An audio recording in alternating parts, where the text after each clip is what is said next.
Gigo. Blade direction. Please take a look at the fan blades. They are divided into two sides. The side with the more curved face is the front side. The side which has two holes and flatter is the rear. The curved side must face toward the source of wind. Once you know which side is which, begin to assemble the model. The hole on the blade is aligned here.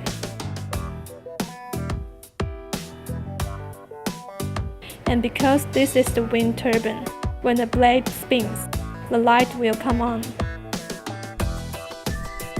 If you are worried about a typhoon or a hurricane, you can use multiple pieces of sticky tape to secure it, like this.